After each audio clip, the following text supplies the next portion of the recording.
Well, it's basically for teachers who are just starting out, maybe teachers who are transitioning to teaching and don't have their, full license yet. They're in the process.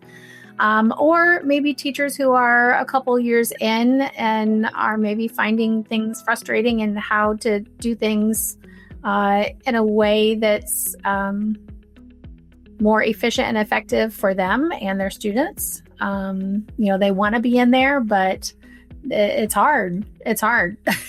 Teaching is hard. So trying to give them some supports, reviewing all different kinds of topics. We talk about data-informed instruction.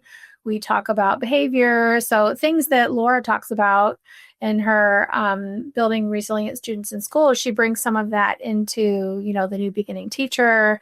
I bring some things in from I Learn Checkpoints. We talk about AI. Each of it starts at the beginning of the year. We have an in-person meeting at the very beginning. And then this year we've done a book study, and then teachers get 2 videos, or 3 videos every 2 weeks, and they're to choose 2 of the 3. So they have some choice in what they're learning. So if they're having trouble with behavior management, then maybe they'll watch that video if that's one that's offered over that 2-week period of time. And then at the end of that 2-week period, we have a Zoom. And then the next 2 weeks, there's another section of the book that we talk about. There are 3 more videos, and then we have another Zoom. And at the end of this semester, we met to discuss how the semester was going, any needs that they had, did some instruction, shared a lot. They were awesome in terms of just sharing their experiences and what's working for them as a new teacher. And then it continues next semester. So this is a whole year-long cohort. So we continue into semester 2. We'll have, again, more video lessons, so asynchronous, that they get to choose from. And then at the end of this next semester, we'll have an end-of-year celebration and talk about the progress they've made. And you talked a little bit about, trauma-informed and student behavior. What are some of the other topics that you have worked on with the teachers? The book study focused on communication and having crucial conversations. That was the book, actually. So we're really trying to impress upon teachers the importance of communicating, not just with their instruction and the feedback that they give, but also with parents, coworkers, admin, that piece.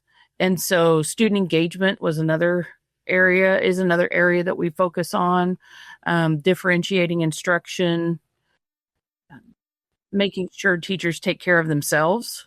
And I think one of the big byproducts that comes out of this cohort work is that the idea of collegiality and leaning on your colleagues when you have questions or when maybe you need ideas or you need to vent, whatever the case may be. It's a tough career.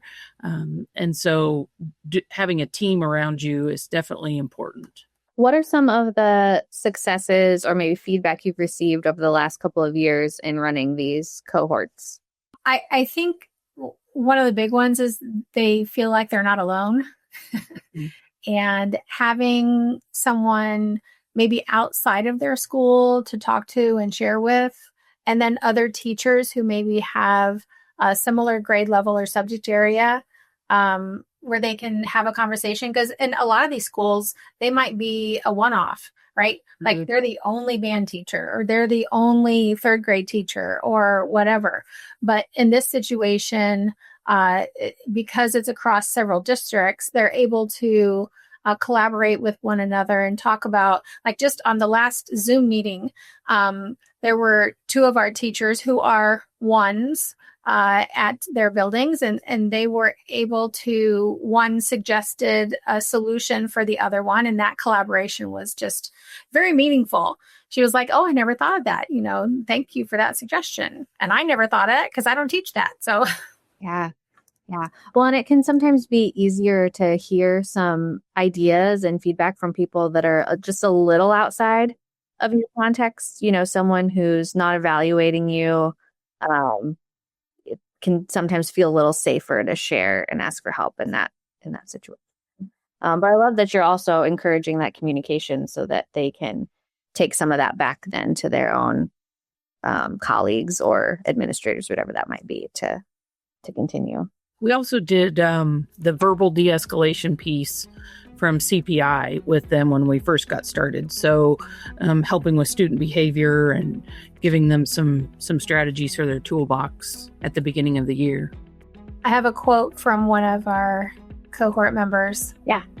She said, ECESC is a great place to collaborate with other peers and even colleagues in a different setting. It allows you to be safe, vulnerable, and collaborative with various resources and tools available for K-12 educators.